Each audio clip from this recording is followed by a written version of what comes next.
Hai guys, welcome to my channel Hater Prague. Oke, so kali ini kita akan membahas tentang hantu-hantu Jepang dalam segmen Ih Serem Bet. Langsung aja kita ke topiknya. Oke, yang pertama adalah hantu Kuchisoka Onna atau wanita bermulut robek. Mengapa disebut dengan wanita bermulut sobek atau Kuchisake Onna? Konon, hantu ini merupakan sejenis siluman dalam mitologi dan legenda urban Jepang.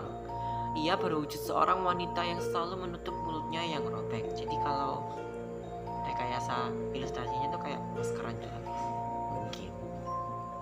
Ada yang mengatakan bahwa ia merupakan korban operasi yang gagal. Ada yang mengatakan bahwa ia pernah dioperasi oleh dokter dan tidak sengaja memotong mulutnya hingga robek. Oh, jadi dia itu ingin mempercantik wajahnya dengan cara oplas.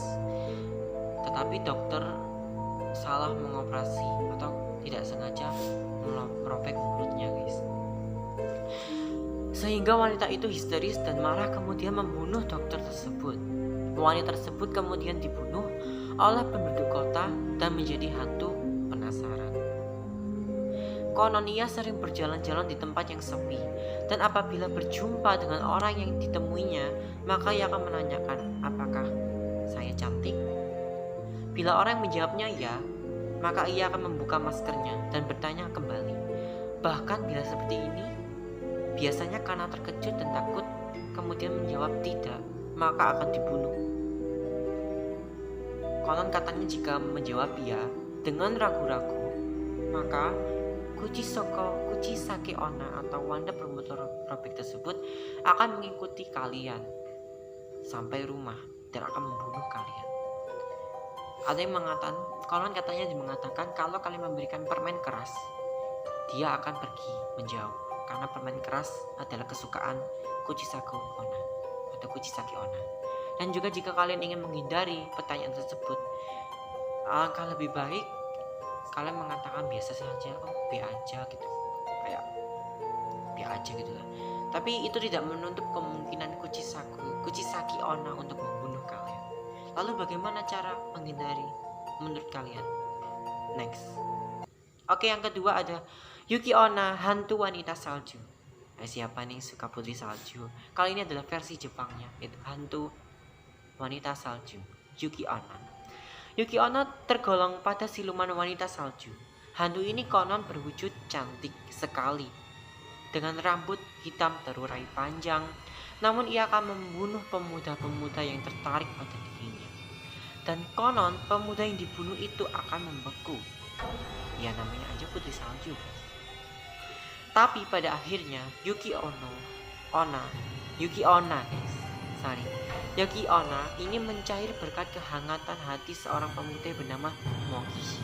Oke, aku bisa simpulkan di sini Yuki Onna adalah hantu yang baper atau suka cinlok. Yuki Onna termasuk hantu yang gimana ya, kayak baperan gitu, kayak cinta gitu, guys. Jadi seolah-olah dia itu kan dia berjanji kepada dirinya, kita ada yang pemuda yang mendekati dia akan membunuhnya dengan cara membekukan mereka. Tetapi ketika kenapa Mokishi yang mendekat, hatinya mencair.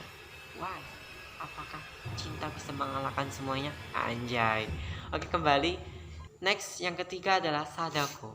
Sadako atau disebut juga dengan Onryo merupakan hantu yang menaruh dendam kepada orang lain di semasa hidupnya. Biasanya arwahnya akan gentayangan untuk membalas dendam kepada orang-orang tersebut, guys. Cerita dari gadis misterius di sumur tua menyebutkan bahwa gadis muda yang tinggal bersama neneknya di sumur tua atau pinggiran desa Teitan menghilang sejak beberapa hari. Kemudian ditemukanlah mayat gadis tersebut di dalam sumur. Namun penyebabnya belum pasti kematiannya tidak diketahui sampai suatu saat penduduk desa Teitan digegerkan dengan adanya penampakan hantu gadis tersebut yang kerap muncul setelah lonceng kuil berbunyi 2 kali yang menandakan hari tengah malam. Oke, aku bisa simpulkan di sini jika ketika desa Teitan membunyikan lonceng 2 kali, tong tong tong. Zaman dahulu ketika penduduk Jepang belum adanya jam atau belum mengenal waktu, mereka menandakan adanya malam dengan lonceng. Dibunyikan sekali dua, tong tong tong. Dan penampakan sadako atau bisa disebut Arab gadis tersebut suka menampakkan dirinya. Penampakan hantu sadako digambarkan dengan rambut terurai panjang, memakai kimono putih, pergelangan tangannya mengintai ke bawah, dan biasanya kaki tidak menapak ke tanah. Bisa disimpulkan, hantu sadako tidak pernah menoleh atau menunjukkan mukanya. Oke, yang keempat adalah Zaziki Warashi. Zaziki Warashi adalah hantu yang berwujud anak-anak yang nakal tapi tidak membahayakan. Why? Apa kata anak-anak? Anda salah besar. Hantu ini merupakan atau nampak seperti anak-anak yang berumur 5-6 tahun. Berambut cepak, berwajah merah. Biasanya hantu ini muncul di sekitar rumah dan selalu mencari perhatian dengan berbagai cara. Bisa menjatuhkan benda, bisa menggerakkan semak-semak dan lain sebagainya. Ia lebih sering menampakkan diri dari anak kecil atau pada anak kecil balita atau seumuran keponakan kalian atau murid-murid TK, SD, pokoknya seumuran anak kecil lah. Karena ia juga merupakan hantu anak kecil. Serem banget kan? Jadi buat anak-anak yang nonton, sampingmu. Next, yang kelima adalah Rokurokubi atau hantu Jepang leher panjang. Hantu leher panjang ini konon pada saat menjadi manusia ia dihukum karena melanggar pantangan dalam agama Buddha. Pada siang hari hantu ini nampak seperti manusia biasa.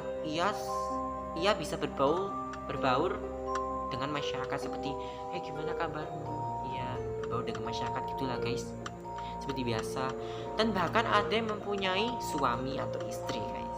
Jadi mereka itu kayak manusia biasa, tapi karena mereka melanggar norma-norma dalam kehidupan agama mereka, itu Buddha, akhirnya mereka dikutuklah oleh dewa atau pendeta tersebut, sehingga menjadi leher panjang. Tapi ketika sudah malam hari, wujud aslinya baru terlihat. Lehernya memanjang dan wajahnya berubah menyeramkan. Katanya hantu ini kerap menakuti orang yang sedang tertidur atau di hadapan seseorang atau pemuda yang sedang mabuk. Dan katanya ia juga menghisap darah. Menghisap darah seperti vampir ya guys. Cuman aku bingung sama hantu ini, kayak gimana gitu. Kenapa melanggar norma-norma agama? Padahal kalau menjalin norma-norma agama dengan cara tersebut, mungkin tidak ada yang namanya Rokurokubi atau hantu Jepang leher panjang.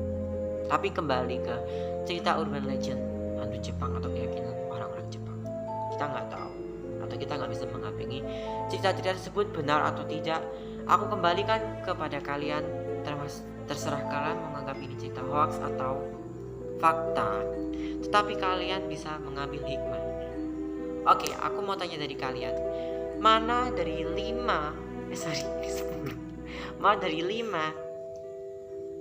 macam-macam hantu Jepang ini yang menurut kalian menyeramkan? Komen di bawah buat ide-ide. Serem banget. Jangan lupa jangan lupa mau part 2 atau part 3 kan bisa komen di bawah. And then jangan lupa like, comment, and subscribe. Thanks for watching. See you next video. Kita akan kembali di malam Jumat berikutnya. Bye bye.